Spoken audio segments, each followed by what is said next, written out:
ദൈവനാമത്തിന് മഹത്വമുണ്ടാകട്ടെ. ദൈവജനം കേട്ടുകൊണ്ടിരിക്കുന്ന എല്ലാ പ്രിയപ്പെട്ടവർക്കും യേശു ക്രിസ്തുവിൻ്റെ നാമത്തിലുള്ള വന്ദനങ്ങളെ അറിയിക്കുന്നു. ഈ ദൈവജന സന്ദേശം നിങ്ങളുടെ ജീവിതത്തിൽ ഏറ്റവും അനുഗ്രഹത്തിനും വിടുതലിനും കാരണമായി തീരട്ടെ എന്ന് പ്രാർത്ഥിക്കുന്നു. സങ്കീർത്തനങ്ങൾ 31:15 എൻ്റെ കാലഗതികൾ നിൻ്റെ കയ്യിൽ ഇരിക്കുന്നു. My times are in your hand, my future is in your hands. ഈ ലോകത്തിൽ നാം ജീവിക്കുമ്പോൾ പല ആളുകളും പറഞ്ഞു കേട്ടിട്ടുണ്ട്, ലൈഫ് അൺപ്രഡിക്റ്റബിളാണ്. നമ്മൾ വിചാരിക്കാത്ത പല കാര്യങ്ങളും നമ്മുടെ ജീവിതത്തിൽ സംഭവിക്കും. എന്ത് ചെയ്തിട്ടൊരു കാര്യമില്ല. എന്നാൽ ലോകത്തിലെ മനുഷ്യൻ അങ്ങനെ പറയുമ്പോൾ വിശ്വാസമുള്ള ദൈവവചനത്തിൽ വിശ്വസിക്കുന്ന ദൈവത്തിൻ്റെ വചനമാണ് എൻ്റെ ജീവിതത്തിൽ വ്യത്യാസങ്ങൾ വരുത്തുന്നത്, ദൈവവചനപ്രകാരമാണ് എൻ്റെ ജീവിതം മുൻപോട്ട് പോകുന്നു എന്ന് പറയുന്ന ഒരു ദൈവവിധൽ പറയും, എൻ്റെ കാലഗതികൾ നിൻ്റെ കയ്യിലിരിക്കുന്നു. ഇനി മെസ്സേജ് കേൾക്കുമ്പോൾ പ്രിയപ്പെട്ടവരെ, എത്ര പ്രിയപ്പെട്ടവർക്ക് പറയാൻ പറ്റും, എൻ്റെ കാലഗതികൾ, എൻ്റെ ഫ്യൂച്ചർ, എൻ്റെ ഭാവി ദൈവത്തിൻ്റെ കയ്യിലായിരിക്കുന്നു. സകലതും നന്മയ്ക്കായിട്ട് എൻ്റെ ദൈവം വിളിച്ചു വരുത്തും. ഇരമ്യാ പ്രവാചന പുസ്തകത്തിൽ വായിക്കുന്ന, നിങ്ങൾ പ്രത്യാശിക്കുന്ന ശുഭഭാവി വരുവാൻ തക്കവണ്ണം ഞാൻ നിങ്ങളെക്കുറിച്ച് നിരൂപിക്കുന്ന നിരൂപണങ്ങൾ ഇന്നവയെന്ന് ഞാൻ അറിയുന്നു. അവ തിന്മയ്ക്കുള്ള നിരൂപണങ്ങളല്ല, നന്മയ്ക്കത്രയുള്ള നിരൂപണങ്ങളെന്ന് യഹോവയുടെ അരുളപ്പാട്. അപ്പോൾ നമ്മൾ പ്രത്യാശിക്കുന്ന ശുഭഭാവി വരാൻ ദൈവം നിരൂപിക്കുന്ന നിരൂപണങ്ങൾ തിന്മയ്ക്കുള്ള നിരൂപണങ്ങളല്ല, അത് നന്മയ്ക്കുള്ള നിരൂപണങ്ങളാണ്.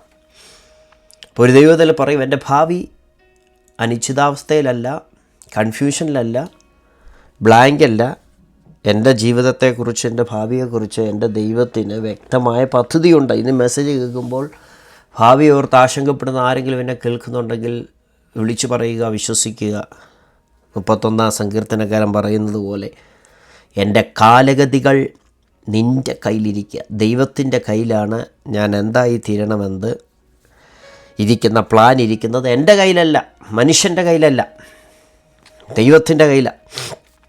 യോബിൻ്റെ പുസ്തകം 4:5 മനുഷ്യനെക്കുറിച്ച് ഇങ്ങനെ പറയുന്നത്, അവൻ്റെ ജീവകാലത്തിന് അവധിയുണ്ടല്ലോ, അവൻ്റെ മാസങ്ങളുടെ എണ്ണം നിൻ്റെ പക്കൽ, അവന് ലംഘിച്ചു കൂടാത്ത അതിർ നീ വെച്ചിരിക്കുന്നു. ദൈവത്തിൻ്റെ കയ്യിലാണ് മനുഷ്യൻ്റെ മാസങ്ങളുടെ എണ്ണം ഇരിക്കുന്നത്. മനുഷ്യന് ലംഘിച്ചുകൂടാത്ത അതിരാണ് ദൈവം വെച്ചിരിക്കുന്നത്. ദൈവത്തിൻ്റെ കൽപ്പന ഒരുപക്ഷെ മനുഷ്യൻ ലംഘിച്ചേക്കാം, അതിനുള്ള ശിക്ഷ മനുഷ്യന് ലഭിക്കും. പക്ഷേ ദൈവം വെച്ചിരിക്കുന്ന അവധി, ആയുസ്സിൻ്റെ അവധി ലംഘിക്കാൻ ആർക്കും കഴിയത്തില്ല.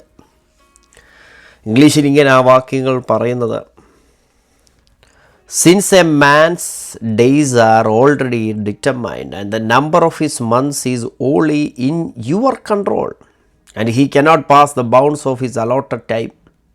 ദൈവം അലോട്ട് ചെയ്തിരിക്കുന്ന ഒരു സമയമുണ്ട്. ഒരു ദൈവത്തിൽ പറയും, എൻ്റെ ജീവിതത്തിൽ ഈ ഭൂമിയിൽ ജീവിക്കുവാൻ ദൈവം അലോട്ട് ചെയ്തിരിക്കുന്ന ഒരു സമയമുണ്ട്, അത് ഓൾറെഡി ഡിറ്റർമൈൻഡ് ആണ്. ഞാൻ ദൈവത്തിൽ ആശ്രയിച്ച് മുൻപോട്ട് പോകുമ്പോൾ ആ ദൈവ പദ്ധതി പ്രകാരമാണ് എൻ്റെ ഭാവി നിർണ്ണയിക്കപ്പെടുന്നത്, നയിക്കുന്നത്.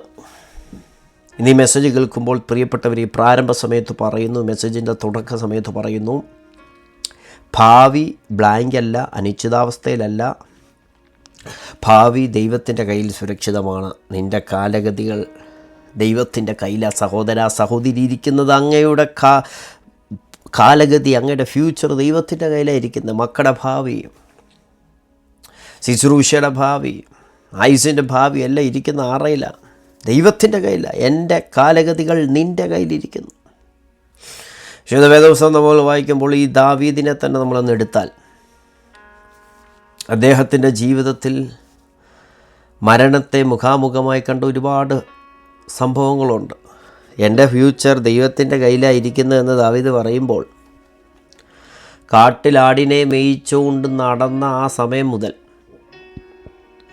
താൻ രാജാവായി തീരുന്നതുവരെ പലവിധമാകുന്ന യുദ്ധങ്ങൾ, പലവിധമാകുന്ന മരണങ്ങൾ, തൻ്റെ ഭാവിയെ സ്റ്റോപ്പ് ചെയ്യാൻ, തൻ്റെ ഭാവിക്കൊരു ഫുൾ സ്റ്റോപ്പ് ഇടാൻ ദൈവം ഡിറ്റർമൈൻ ചെയ്ത് വെച്ചിരിക്കുന്ന, ദൈവം ഓൾറെഡി സെറ്റ് ചെയ്തിരിക്കുന്ന ആ ആയുസ്സിനെ, ആ ഭാവിയെ, ആ ഫ്യൂച്ചറിനെ, ദൈവത്തിൻ്റെ കയ്യിലിരിക്കുന്ന ആ ഫ്യൂച്ചറിനെ നശിപ്പിച്ച് കളയാൻ പലവിധമാകുന്ന ശക്തികൾ മുൻപോട്ട് വന്നു. ബട്ട് സംഭവം എന്താണെന്ന് ചോദിച്ചാൽ, ദാവീദ് പറഞ്ഞ പോലെ ദൈവത്തിൻ്റെ കയ്യിലാണ് ദാവീദിൻ്റെ ഭാവി ഇരുന്നത്. നമ്മൾ 1 ശമൂവേൽ 17:35 വായിക്കുമ്പോൾ ശൗൽ രാജാവിനോട് തൻ്റെ സാക്ഷ്യം പറയുന്നുണ്ട്. കാട്ടിലാടിനെ മേയിച്ചുകൊണ്ട് നടന്നപ്പോൾ ആടിനെ പിടിക്കുവാൻ കരടിയും സിംഹവും ഒരു തവണ വന്ന കാര്യം പറയുന്നുണ്ട്. എന്നാൽ അതിൻ്റെ 35 താൻ പറയുന്ന ഒരു കാര്യമുണ്ട്. ഞാൻ പിന്തുടർന്ന് അതിനെ അടിച്ച് അതിൻ്റെ വായിൽ നിന്ന് ആട്ടിൻകുട്ടിയെ വിടുവിച്ചു. അടുത്തിങ്ങനെ, അത് എൻ്റെ നേരെ വന്നപ്പോൾ ഞാൻ അതിനെ താടിക്ക് പിടിച്ച് അടിച്ചു കൊന്നു. കരടിയും സിംഹവും ദാവീദിൻ്റെ ആട്ടിൻകൂട്ടത്തിലെ ആടിനെ കൊല്ലാനാണ് വന്നേ. പക്ഷേ ഇപ്പോൾ അത് ആരുടെ നേരെ തിരിയുക? ദൈവത്തിൻ്റെ കയ്യിലിരിക്കുന്ന ഭാവി, ദൈവത്തിൻ്റെ കയ്യിലിരിക്കുന്ന, ദൈവം ഭാവി ഡിറ്റർമൈൻ ചെയ്യുന്ന വ്യക്തിയുടെ നേരെ തിരിയുക. പക്ഷേ ദാവീദിൻ്റെ ജീവിതം അത് അവസാനിച്ചില്ല. താൻ അതിനെ താടിക്ക് പിടിച്ചടിച്ചു കൊന്നു. ഗോലിയാത്തിൻ്റെ മുന്നിൽ വന്ന് നിൽക്കുമ്പോൾ 44 ഗോലിയാത്ത് പറയുന്നൊരു കാര്യമുണ്ട്. 42 ഫെലിസ്ത്യൻ നോക്കി ദാവീദിനെ കണ്ടപ്പോൾ അവനെ നിന്ദിച്ചു. അവൻ തീരെ ബാലനും പവിഴ നിറമുള്ളവനും കോമള രൂപനുമായിരുന്നു. ഫെലിസ്ത്യൻ ദാവീദിനോ, നീ വടികളുമായി എൻ്റെ നേരെ വരുവാൻ ഞാൻ നായോ എന്ന് ചോദിച്ചു. തൻ്റെ ദേവന്മാരുടെ നാമം ചൊല്ലി അവനെ ശപിച്ചു. ഫെലിസ്ത്യൻ പിന്നെ ദാവീദിനോട്, ഇങ്ങോട്ട് വാ, ഞാൻ നിൻ്റെ മാംസം ആകാശത്തിലെ പക്ഷികൾക്കും കാട്ടിലെ മൃഗങ്ങൾക്കും ഇരയാക്കുന്നുണ്ട് എന്ന് പറഞ്ഞു. രണ്ടാമത് മരണത്തെ മുഖാമുഖം കാണുകയാണ്. ദൈവം ഭാവി ഡിറ്റർമൈൻ ചെയ്തിരിക്കുന്ന വ്യക്തി മരണത്തെ മുഖാമുഖം കാണുകയാണ്. മരണത്തിൻ്റെ വെല്ലുവിളി ശത്രുവിൻ്റെ ഭാഗത്തു നിന്നുണ്ടാകുകയാണ്. ആകാശത്തിലെ പക്ഷികൾക്ക് ഇന്ന് നീ ഫുഡായിത്തീരുമെന്ന് പറഞ്ഞു. പക്ഷേ ദാവീദ് പറയും, എൻ്റെ കാലഗതി ഗോലിയാത്തിൻ്റെ കയ്യിലല്ല, എൻ്റെ കാലഗതി കാട്ടിൽ കിടക്കുന്ന ഏതെങ്കിലും മൃഗങ്ങളുടെ കയ്യിലല്ല. ഒരു വാക്കൂടെ ചേർത്ത് പറയാം, ഇന്നലെ കണ്ട ഏതെങ്കിലും ഒരു വ്യക്തിയല്ല നമ്മുടെ ഭാവി നിർണ്ണയിക്കുന്നത്. പരിശുദ്ധാത്മ നിറവിൽ ഈ മെസ്സേജ് കൈമാറുമ്പോൾ ചില വ്യക്തികളോട് ആത്മാവ് ഇടപെടുകയാണ്, പരിശുദ്ധാത്മാവ് ഇടുകയാണ്. സഹോദര സഹോദരി, ഇന്നലെ കണ്ട ഏതെങ്കിലും ഒരു വ്യക്തിയുടെ കയ്യിലല്ല നിൻ്റെ ഭാവി ഇരിക്കുന്നത്. നിൻ്റെ ഭാവി ഇരിക്കുന്നത് അമ്മയുടെ ഉദരത്തിൽ ഉരുവാകുന്നതിന് മുമ്പ്, ലോകസ്ഥാപനത്തിന് മുമ്പേ നിന്നെ തെരഞ്ഞ് വിളിച്ച് വേർതിരിച്ച സർവശക്തനായ ദൈവത്തിൻ്റെ കയ്യിലാണ് നിൻ്റെ ഭാവി ഇരിക്കുന്നത്. നിൻ്റെ ഭാവി ഡിറ്റർമൈൻ ചെയ്തിരിക്കുന്നത്, നിൻ്റെ നാളുകളെ ഡിറ്റർമൈൻ ചെയ്തിരിക്കുന്നത് സർവശക്തനായ ദൈവമാണ്. ഇന്നലെ കണ്ട ഗോലിയാത്ത് പറയുന്നത് പോലല്ല സംഭവിക്കുന്നത്. ഇന്നലെ കണ്ട ശൗല് പറയുന്നത് പോലല്ല സംഭവിക്കുന്നത്. ശൗല് ദാവീദിനെ ഒരുപാട് വേട്ടയാടി. അതിൻ്റെ പ്രധാന കാരണം എന്ന് പറഞ്ഞാൽ, ഒന്ന് ദൈവത്തിൻ്റെ ആത്മാവ് ശൗലിനെ വിട്ടുപോയി. മറ്റൊന്ന് അദ്ദേഹത്തിൻ്റെ ഉള്ളിൽ, ശൗലിൻ്റെ ഉള്ളിൽ ദാവീദിനോട് അസൂയയുണ്ടായി. അതുകൊണ്ട് ശൗലിൻ്റെ കയ്യിലിരിക്കുന്ന കുന്തം പല പ്രാവശ്യം ദാവീദിൻ്റെ നേരെ വലിച്ചെറിയുന്നത് 1 ശമൂവേൽ 18 11 തൊട്ട് നമുക്ക് വായിക്കാൻ കഴിയും. ദാവീദിനെ ചുവരോട് ചേർത്ത് കുത്തുവാൻ വിചാരിച്ചുകൊണ്ട് ശൗൽ കുന്തം ചാടി. എന്നാൽ ദാവീദ് 2 പ്രാവശ്യം അവൻ്റെ മുമ്പിൽ നിന്ന് മാറിക്കളഞ്ഞു. 2 പ്രാവശ്യം. വീണ്ടും അധ്യായങ്ങൾ വായിക്കുമ്പോൾ പല ആവർത്തി ശൗലിൻ്റെ കയ്യിലിരിക്കുന്ന കുന്തം ദാവീദിന് നേരെ ഊങ്ങി. ഒറ്റ ലക്ഷ്യമുള്ള കൊന്നുകളയാൻ, ഫ്യൂച്ചർ അസ്തമിക്കുവാൻ, ഫ്യൂച്ചർ അവസാനിപ്പിക്കുവാൻ, ദൈവം ഡിറ്റർമൈൻ ചെയ്യുന്ന ഭാവി അവസാനിപ്പിക്കാൻ. പ്രിയപ്പെട്ടവരെ പറയാം, ഇന്നലെ കണ്ട ആരെങ്കിലും അല്ല നമ്മുടെ ഭാവി നിർണ്ണയിക്കുന്ന കേട്ടോ. ആ വ്യക്തി എത്ര വലുതാകട്ടെ ചെറുതാകട്ടെ, ആ വ്യക്തിയല്ല. ശൗല് പല ആൾക്കാരെ ഒതുക്കി കാണും, പല ആൾക്കാരുടെ ഭാവി അവസാനിപ്പിച്ച് കാണും. പക്ഷെ അത് ദാവീദിൻ്റെ അടുത്ത് നടക്കത്തില്ല. ദാവീദിൻ്റെ കാലഗതി ദൈവത്തിൻ്റെ കയ്യിലിരിക്കുന്നു എന്നാണ് ദൈവത്തിൻ്റെ വചനത്തിനകത്ത് ദാവീദ് എഴുതി വച്ചിരിക്കുന്നത്, ദൈവവചനം എഴുതി വച്ചിരിക്കുന്നത്. അതുതന്നെയല്ല, ഫെലിസ്ത്യരുടെ കയ്യാൽ ദാവീദ് നശിക്കുവാൻ വേണ്ടി തന്ത്രങ്ങൾ മെനയുന്ന അവസരം തിരുവചനത്തിനകത്ത് നമുക്ക് കാണാൻ കഴിയും. 18 അധ്യായത്തിൻ്റെ 25 ദാവീദിനെതിരെ. എന്നാൽ ഇതൊന്നും അദ്ദേഹത്തിൻ്റെ ഭാവിയെ നശിപ്പിക്കാൻ കഴിഞ്ഞില്ല. സ്തോത്രം. എന്നാൽ മരണത്തെ മുഖാമുഖമായി കണ്ട് മുൻപോട്ട് പോകുന്ന ദാവീദ് 1 ശമൂവേൽ 20-ാം അധ്യായം 3-ാം വാക്യത്തിൽ തൻ്റെ പ്രാണസ്നേഹിതനായ യോനാഥാനോട് പറയുന്ന ഒരു കാര്യമാണ്, എനിക്കും മരണത്തിനും മധ്യേ ഒരടി മാത്രമേ ഉള്ളൂ. എനിക്കും മരണത്തിനും മധ്യേ ഒരടി മാത്രമേ ഉള്ളൂ. ഇങ്ങനെയുള്ള സാഹചര്യങ്ങളൊക്കെ ജീവിതത്തിൽ വന്നു. പക്ഷേ ദാവീദിൻ്റെ അവസാന കാലഘട്ടത്തെക്കുറിച്ച് 1 ദിനവൃത്താന്തം 29-ാം അധ്യായത്തിൻ്റെ 28-ാം വാക്യത്തിൽ എഴുതി വെച്ചിട്ടുണ്ട്. എൻ്റെ കാലഗതി നിൻ്റെ കയ്യിലിരിക്കുന്നു എന്ന് ദാവീദ് പറയുമ്പോൾ എനിക്ക് വളരെ സന്തോഷം നൽകിയൊരു വാക്യമാണ് 1 ദിനവൃത്താന്തം 29-28. ദാവീദിനെക്കുറിച്ച് പറയുകയാണ്, ദാവീദിൻ്റെ അവസാന നാളുകളെക്കുറിച്ച് പറയുകയാണ്, അവസാന നിമിഷങ്ങളെക്കുറിച്ച് പറയുന്നത് ബൈബിളിൽ ഇങ്ങനെ പറഞ്ഞേക്കുന്നത്, ദാവീദ് നന്നാ വയസ്സ് ചെന്നവനും ആയുസ്സും ധനവും മാനവും തികഞ്ഞവനായി മരിച്ചു. കണ്ടോ, അവൻ നന്നാ വയസ്സ് ചെന്നവനും ആയുസ്സും ധനവും മാനവും തികഞ്ഞവനായി മരിച്ചു. 1-2 വ്യക്തികളെ വേദപുസ്തകത്തിൽ നമ്മൾ കാണാൻ പോവുകയാണ്. തുടക്കത്തിൽ ഭാവി അൺപ്രഡിക്റ്റബിൾ ആണെന്ന് ചിന്തിച്ച് ഭാവി ഇരുളടഞ്ഞു പോകുമെന്ന ചാപ്റ്റർ അടഞ്ഞു പോകുമെന്ന് പറഞ്ഞ ഒരു സാഹചര്യത്തിലൂടെ കടന്നുപോയ വ്യക്തികൾ ദൈവം ഡിറ്റർമൈൻ ചെയ്ത ഫ്യൂച്ചറിലേക്ക് എത്തിയത് നമുക്ക് കാണാം. 1 ദാവീദാണ്. ഇപ്പം നമ്മൾ പറഞ്ഞു, അദ്ദേഹത്തിൻ്റെ അവസാനത്തെക്കുറിച്ച് പറഞ്ഞു, നന്നാ വയസ്സ് ചെന്നവനും ആയുസ്സും ധനവും മാനവും തികഞ്ഞവനായി മരിച്ചെന്ന്. ഹല്ലേലൂയ. പുതിയ നിയമത്തിലെ ഒരു വ്യക്തിയാണ് പൗലോസ്.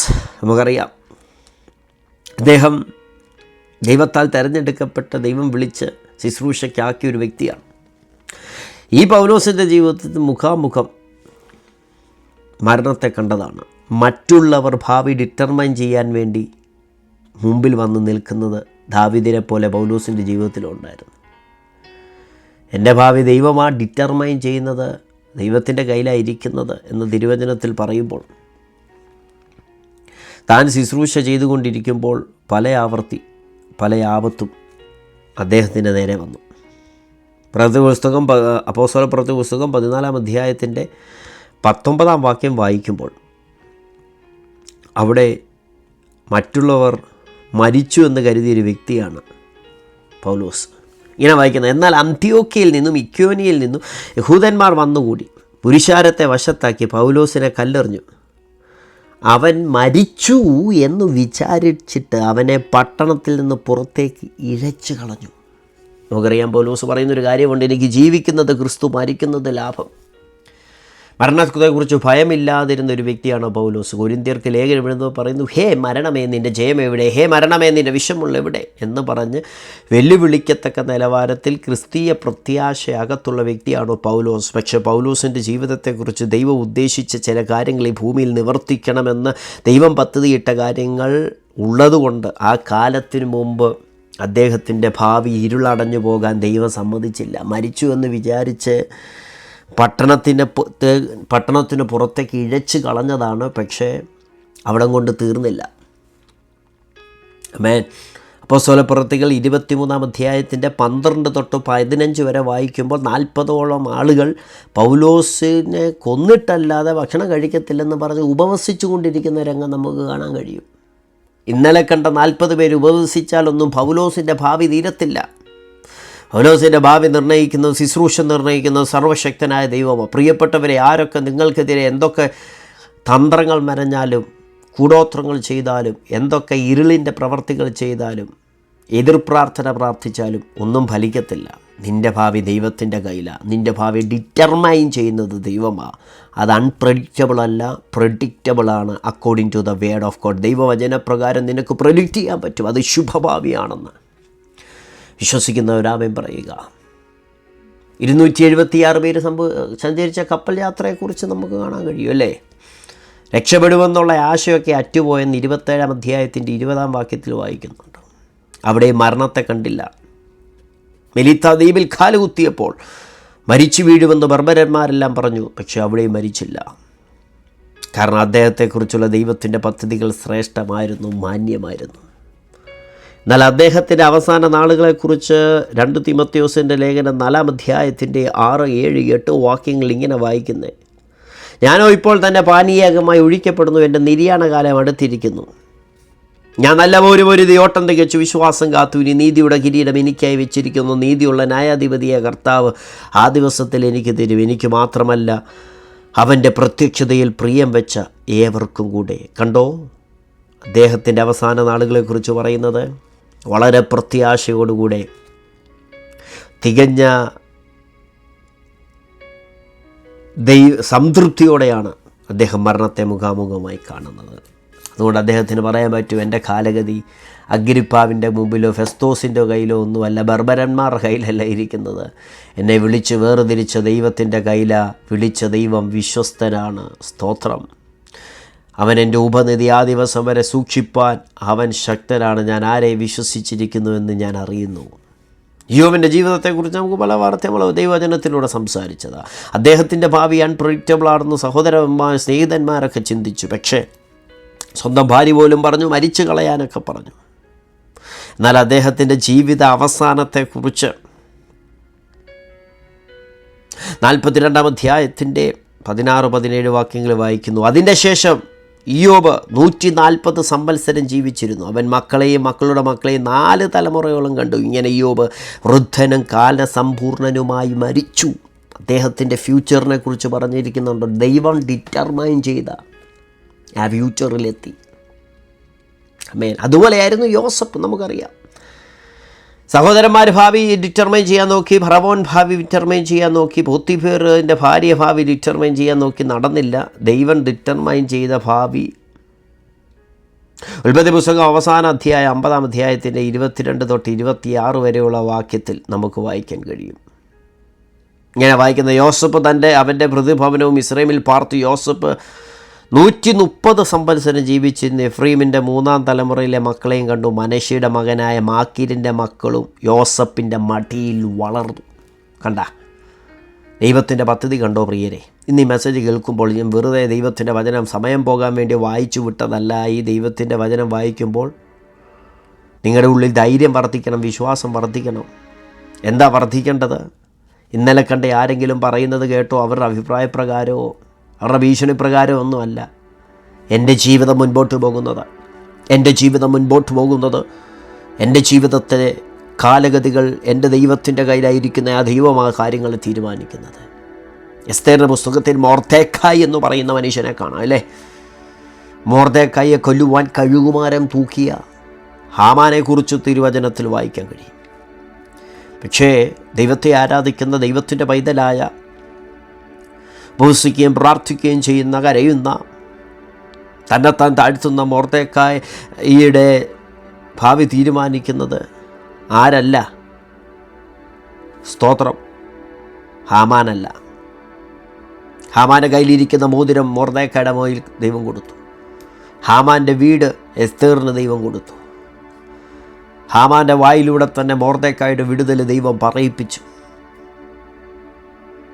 എസ്തേർ പുസ്തകം 10-ാം അധ്യായം അവസാന അധ്യായമാണ്. ഇങ്ങനെയാണ് മൊർദെഖായിയെക്കുറിച്ച് എഴുതി വച്ചിരിക്കുന്നത്. യഹൂദനായ മൊർദെഖായി അഹശ്വേരോശിൻ്റെ രണ്ടാമനും, യഹൂദന്മാരിൽ വെച്ച് മഹാനും, സഹോദര സംഘത്തിന് ഇഷ്ടനും, സ്വജനത്തിന് ഗുണകാംക്ഷിയും, സർവ്വ വംശത്തിന് അനുകൂലവാദിയുമായിരുന്നു. മൊർദെഖായിയുടെ ഭാവി ഡിറ്റർമൈൻ ചെയ്തത് ഇന്നലെ കണ്ട ഹാമാനല്ല. മൊർദെഖായിയുടെ ഭാവി ഡിറ്റർമൈൻ ചെയ്തത് രാജാവ് എഴുതിയ രേഖയല്ല. മൊർദെഖായിയുടെ ഭാവി നിർത്തമനം ചെയ്യുന്നത് സർവശക്തനായ ദൈവമാണ്. എനിക്കറിയാം ഈ മെസ്സേജ് വ്യക്തികളെ തൊടുകയാണ്. സഹോദരി, എന്തിനാണ് നിങ്ങൾ ഭാരപ്പെട്ടിരിക്കുന്നത്? അവരിവരും പറയുന്നത് കേട്ട് നീ നിരാശപ്പെട്ടിരിക്കുന്നത് അൺപ്രഡിക്റ്റബിളാണെന്നും പറഞ്ഞ് നെഗറ്റീവ് അടിച്ചിരിക്കാനല്ല. ഒരു ദൈവം ഇതിനെക്കുറിച്ച് ദൈവം ആഗ്രഹിക്കുന്നതിൻ്റെ മനസ്സിനകത്ത് പിശാച് നെഗറ്റീവ് ചിന്തകൾ കൊണ്ടുവരുന്നുണ്ടെങ്കിൽ ദൈവത്തിൻ്റെ വചനപ്രകാരം, വചനം തരുന്ന വിശ്വാസപ്രകാരം നീ മുൻപോട്ട് സ്റ്റെപ്പുകൾ വെക്ക്. സ്വർഗത്തിലെ ദൈവത്തിൻ്റെ നന്മ നിൻ്റെ നഗ്ന നേത്രങ്ങൾ കൊണ്ട് കാണുവാൻ സ്വർഗത്തിലെ ദൈവം സംഗതി വരുത്തും. അത് ദൈവത്തിൻ്റെ പദ്ധതിയാണ്. നിൻ്റെ ജീവിതത്തെക്കുറിച്ച്, നിൻ്റെ ഭാവിയെക്കുറിച്ച്, നിൻ്റെ ആയുസ്സിനെക്കുറിച്ച് ദൈവത്തിൻ്റെ ശ്രേഷ്ഠകരമായ പദ്ധതിയുണ്ട്. ഇപ്പോൾ ചുറ്റുപാടും കാണുന്നത് വെച്ച് വെച്ച് ഇപ്പോൾ ആളുകൾ നിന്നെക്കുറിച്ച് അഭിപ്രായം പറയുന്നത് കൊണ്ട് വെച്ച് ഇപ്പോൾ നിൻ്റെ മനസ്സിനകത്ത് നിൻ്റെ ഭാവിയെക്കുറിച്ച് തന്നെയുള്ള സങ്കല്പങ്ങൾ കടന്നുവെന്ന് പിശാച് നെഗറ്റീവ് ചിന്ത ഇടുന്നത് കണ്ട് ഒന്നിനും അതിരിടരുത്. നിൻ്റെ ഭാവിയുടെ അതിരിനെ വിശാലമാക്കാൻ സർവശക്തനായ ദൈവം വിശ്വസ്തനാണ്. മോർദേഖായിക്ക് വേണ്ടി പ്രവർത്തിച്ച, ഇയ്യോബിന് വേണ്ടി പ്രവർത്തിച്ച, ദാവീദിന് വേണ്ടി പ്രവർത്തിച്ച, പൗലോസിന് വേണ്ടി പ്രവർത്തിച്ച, യോസഫിന് വേണ്ടി പ്രവർത്തിച്ച സർവശക്തനായ ദൈവം താങ്കൾക്ക് വേണ്ടി പ്രവർത്തിക്കാൻ ശക്തനാണ്, മതിയായവനാണ്. ഈ ദൂതന് ആമേൻ പറയുക. യേശുവിൻ്റെ ജീവിതം നമ്മൾ പഠിക്കുമ്പോൾ യേശു മരിക്കാൻ വേണ്ടി വന്നതാണ്. മാനവരാശിയുടെ പാപത്തെ സ്വന്തം ചുമലിൽ ഏറ്റെടുത്ത് മരിക്കാൻ വന്നവനാണ്.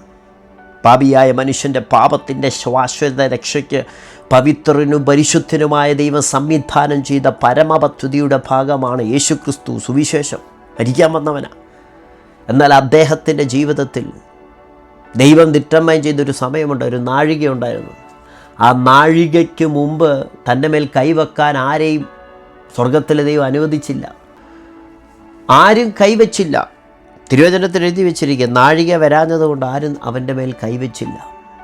ജനിച്ച സമയത്ത് നമുക്കറിയാം, ഹെരോദാവ് യഹൂദന്മാരുടെ രാജാവ് പറന്നിരിക്കുന്നുവെന്ന് വിദ്വാൻമാർ വന്നു പറഞ്ഞപ്പോൾ 2-ാം അധ്യായത്തിൻ്റെ 1 തൊട്ടുള്ള വാക്യത്തിൽ അദ്ദേഹം ഭയപ്പെട്ടു പോയി. ഞാനല്ലേ രാജാവ്, സിംഹാസനസ്ഥനായിരിക്കുന്ന രാജാവ് ഞാനല്ലേ, പക്ഷേ എൻ്റെ കൂടാതെ മറ്റൊരു രാജാവോ?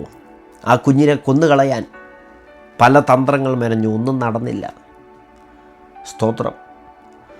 യേശുവിനെ പരീക്ഷിക്കുവാൻ സാത്താൻ കടന്നു വന്നപ്പോൾ എടുത്ത് ചാടാനൊക്കെ പറഞ്ഞു, അതും നടന്നില്ല. സ്തോത്രം. എത്ര തന്ത്രങ്ങൾ തൻ്റെ ആയുസ്സിനെതിരെ, തൻ്റെ ശുശ്രൂഷ സ്റ്റോപ്പ് ചെയ്യാൻ പല രീതിയിൽ കടന്നു വന്നു. പക്ഷേ ശുശ്രൂഷ തികച്ചിട്ട് ടെറ്റലസ്റ്റായി എന്ന ക്രൂശിൽ കിടന്നുകൊണ്ട് പറഞ്ഞിട്ടാണ് യേശുക്രിസ്തു മരിച്ചത്. അങ്ങനെയാണെങ്കിൽ ഇന്ന് മെസ്സേജ് കേൾക്കുന്ന പ്രിയ സ്നേഹിത, അങ്ങയുടെ ജീവിതത്തിൽ, സഹോദരി, അങ്ങയുടെ ജീവിതത്തിൽ ഇന്നലെ കണ്ട ആരെങ്കിലും പറയുന്നത് പോലല്ല സംഭവിക്കുന്നത് കേട്ടോ. തങ്ങളെ മെനഞ്ഞുണ്ടാക്കി തങ്ങളുടെ മൂക്കിൽ ജീവശ്വാസം ഊതി നിങ്ങളുടെ അമ്മയോ അപ്പനും നിങ്ങളെ കാണുന്നതിന് മുമ്പ് കണ്ട് നിങ്ങളെ വിലയേറിയ മാര്യരുമായി എണ്ണിയിരിക്കുന്ന ദൈവത്തിൻ്റെ പദ്ധതിയാണ്, യേശുവിൻ്റെ പദ്ധതിയാണ് നിങ്ങളുടെ ജീവിതത്തിൽ നിവൃത്തിയാകുന്നത്. അങ്ങനെയാണെങ്കിൽ സമർപ്പിക്കുക, കർത്താവേ, എൻ്റെ ഇഷ്ടം വേണ്ട, അങ്ങയുടെ ഇഷ്ടം എൻ്റെ ജീവിതത്തിൽ നിറവിലാകട്ടെ. ഞാൻ എന്നെ തന്നെ സമർപ്പിക്കുന്നു എന്ന് പറ. നിരാശകൾ മാറിപ്പോകട്ടെ, ഭാരങ്ങൾ മാറിപ്പോകട്ടെ, സംശയങ്ങൾ മാറിപ്പോകട്ടെ, ആകുലതകൾ മാറിപ്പോകട്ടെ. പരിശുദ്ധ പിതാവെ, അനുഗ്രഹിക്കപ്പെട്ട നല്ല സമയത്തിനായി സ്തോത്രം. ലോകരാജ്യങ്ങളിൽ ഇരുന്നുകൊണ്ട് ദൈവവചനം കേട്ടുകൊണ്ടിരിക്കുന്ന സകല വ്യക്തികൾക്ക് വേണ്ടി പ്രാർത്ഥിക്കുന്നു. എല്ലാ ആശങ്കകളും, എല്ലാ നിരാശകളും, എല്ലാ സ്ട്രെസ്സും, എല്ലാ ഡിപ്രഷൻസും മാറിപ്പോകട്ടെ, നെഗറ്റീവ് ചിന്തകൾ മാറിപ്പോകട്ടെ. ദൈവവചനം തരുന്ന ധൈര്യത്തിൽ മുൻപോട്ട് പോകാൻ ഞങ്ങളെ സഹായിക്കണമേ. ഇന്നലെ കണ്ട ആരെങ്കിലും അല്ലല്ലോ ഞങ്ങളുടെ ഭാവി നിർണ്ണയിക്കുന്നത്. സർവശക്തരായ ദൈവത്തിൻ്റെ എല്ലാ പദ്ധതികൾക്കായി ഞങ്ങൾ ദൈവത്തിന് നന്ദി പറയുകയാണ്. അവസ്ഥകൾക്ക്, സ്ഥിതിക്ക് വ്യത്യാസം വരുത്തുന്ന സർവശക്തനെ, അവിടുത്തെ പ്രവൃത്തികൾക്ക് മുമ്പിൽ ഞങ്ങളെ തന്നെ താഴ്ത്തുന്നു. ഈ ശബ്ദം കേട്ട വ്യക്തികളെ അനുഗ്രഹിക്കണമേ. ദൈവവചനത്തിലൂടെയുള്ള സകല അനുഗ്രഹങ്ങൾ അവരുടെ ജീവിതത്തിൽ വെളിപ്പെട്ട് വരട്ടെ. എല്ലാ ട്യൂബിലുവിരി ഞങ്ങളുടെ ജീവിതത്തെ അങ്ങയുടെ ഹിതത്തിന് വേണ്ടി സമർപ്പിച്ച് അങ്ങയുടെ വരവിനായി ഞങ്ങളെ ഒരുക്കണമേ. സമസ്ത വിഷയങ്ങളെ അവിടുത്തെ കരങ്ങളിൽ ഏൽപ്പിക്കുന്നു. പ്രാർത്ഥന കേട്ടതിന് നന്ദി, യേശുവിൻ നാമത്തിൽ ആമേൻ. ദൈവം നിങ്ങളെ ധാരാളം അനുഗ്രഹിക്കുമാറാകട്ടെ. Thank you.